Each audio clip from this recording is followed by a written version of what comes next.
Welcome to the Lean Six Sigma world, your ultimate destination for mastering Lean Six Sigma. Do you know the difference between just observing a process and actually transforming it? That's the gap between the current state VSM and the future state VSM. Understanding both is critical to driving real improvement. In this video, we'll explore the difference between current state VSM and future state VSM. Whether you're improving a manufacturing process or a service workflow, mastering both maps is essential for successful lean transformation. But before we dive in, do not forget to like, share, and subscribe to our channel. And hit that notification bell so that you never miss our power-packed videos. Let's get started. So, what is current state VSM? Current state VSM is a visual representation of how a process operates today. It includes every step in the workflow, whether value-adding or not. You map out real data such as cycle time, waiting time, inventory levels, and information flow. The purpose is to identify bottlenecks, delays, redundancies, and other sources of waste.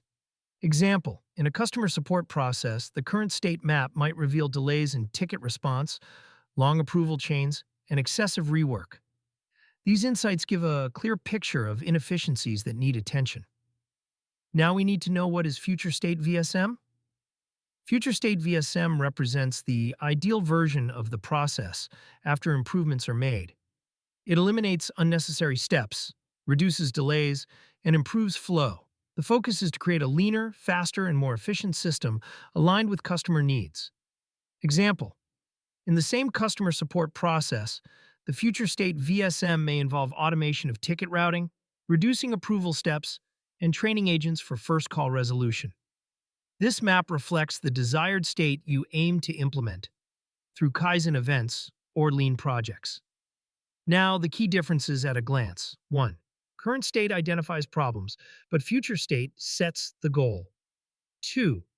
Current state uses actual data, but future state uses planned improvements. 3. Current state is diagnostic, but future state is strategic. 4. Current reveals waste, but future state focuses on value.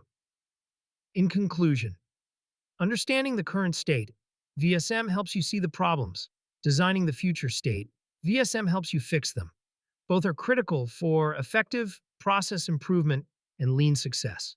If this breakdown helped you understand the difference, give the video a like and subscribe to the Lean Six Sigma world. Comment below with a process you would like us to map next.